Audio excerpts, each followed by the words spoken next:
Got 100 orders to fill of our 3D printed prototype of Oasis glasses that help you focus. And we've got 5 days left to ship. How are you feeling about the week ahead? Pretty good. Yeah, we have almost everything ready. We're just waiting on the prototypes to come in. And somehow we missed the delivery for the pins, which is a crucial part of the glasses. How's your shipping experience? And yeah, we need to just get moving on all these random little bits like these boxes and whatnot. So I'm going to go ahead with that, and maybe we can also talk about our crowdfund strategy. So I think if you're another hardware startup in this space, it could also be interesting. One of the things with physical products is that you can't really give a demo to people, and you have to fully rely on this big promise that, you know, we're going to build this product and this is what it's going to be. Unlike software where, you know, you can ship something and people can try it, and then if they like it, they pay. And I think this big promise is especially difficult when you're a small startup, you've no reviews or no prior existence. So let me get to how we got to these prototypes. And we've got this core feature of Oasis glasses that can actually be experienced with a static model or a 3D print without any tech. And again, I think this is a unique position, but I would pose to any other hardware startups out there to, you know, explore their idea and see if there is a core feature that maybe you can break it down to a no-tech version to see if this is something that people want, even without all the fancy frills of, you know, having it packaged in whatever nice form factor it's going to be. I think by doing that, you can achieve two things. Number one, you get to collect feedback and build as you're going. So, you know, you're not locking yourself away and building this thing and then you're coming out and releasing it. You're shipping something, getting feedback and iterating as you go, which is something software does all the time. And I think especially now that we're in a world where, you know, you can 3D print things, you can kind of do things on demand, and it is kind of getting closer to that software aspect where you can click a button and change something.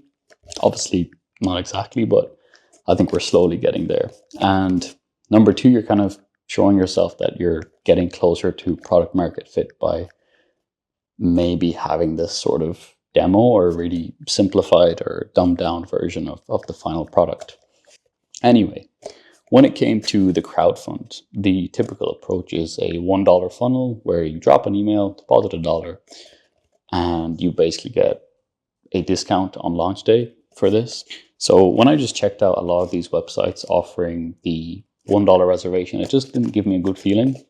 I don't know, it was just this juxtaposition of like, some of them had really nice products, and once I saw this like $1 thing, it just kind of, it didn't feel legit. Like it's such a small amount, and a lot of these Kickstarters or companies would explain why, but even then it just kind of gave me a negative perception of the product. We were thinking, hey, what if we, you know, bundle this together, reservation, and you get to try the prototype together. Now, I met with a guy from a Kickstarter agency who's done a bunch of these Kickstarter launches, and I told him about this idea, and he said that it was something they've tried before with, I think it was a board game Kickstarter, but they basically sent people stickers or some sort of small, like very small branded item before launch. And obviously receiving something before the product is launched increased the trust factor a lot, because there's so many Kickstarters where people just, you know, get burned and they never receive anything. So that was a huge trust factor boost. And I would say even in the world of tech in general, not even crowdfunding, I think there's so many people just kind of getting the rug pulled on them. Even if you look at the Humane pin, where I'm pretty sure they were bought out and the software just doesn't work anymore or something like this. So we ordered prototypes last week and they were expected to arrive today, but we got an email yesterday evening from Proto Labs to say that they will be delayed until Friday, which is not great because we need to send them out by Friday. So I got in contact with them and I was like, hey, like, what's going on? We actually paid additional, like an expedited fee just to get them by today. And they came back and they said, well, we actually have 90 ready and shipped to you, but the other 60 won't be with you until Friday. So that was like a bit of a relief, because we actually got the 90 today. So at least we can start making them and assembling them, and then the other 60 we'll have by Friday. So yeah, crisis averted. We just assembled one of them to test it out, and it all fits very, very well. So we celebrated a little bit too early there because we were expecting another delivery of another important part, and it just didn't come. So we moved on to the intent cards that day. A lot of glue, and yeah, I'm not sure if everybody actually knows what intent cards are, so I'm just going to pass it to Joel. Basically, when I designed Oasis, there was this routine that I developed around using it, which was setting my intention, as in what I wanted to do, then wearing glasses, blocking out some time, and completing the task. And for whatever reason, I found that this routine was really useful. And so we wanted to kind of formalize it more into a kind of a fun system. And we actually were originally thinking that this could be an app. But then we were like, how can we kind of test this kind of faster? And so we designed these intent cards, which is basically a physical way of setting your attention and tracking your progress, but also visually seeing the result of your productivity. And, having that on your desk can kind of remind you that, hey, you've actually achieved a lot before. And that can really help when it comes to procrastination or wanting to kind of start a task, just seeing that, you've done this before and you can do it.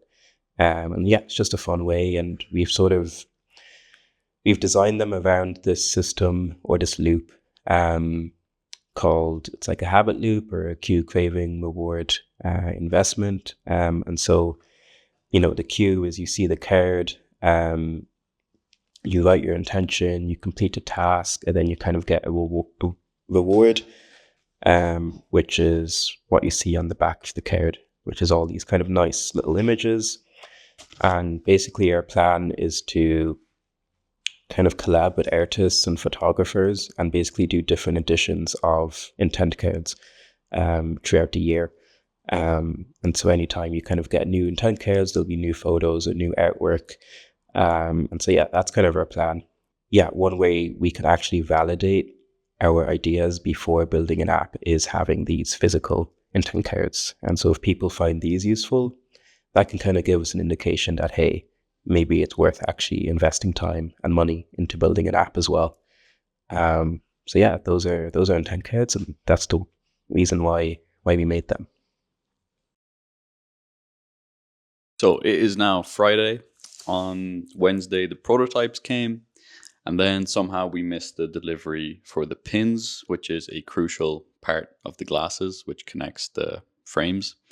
And we spent the night yesterday assembling anything that we could, which didn't include the glasses, but just putting the labels on the boxes, signing each letter.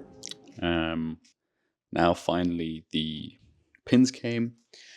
So we've got our assembly line ready to go. And yeah, it's Friday and we're both gone in 2 days. So time is ticking. Is this an ADHD thing? I don't know. Just business. It's just business.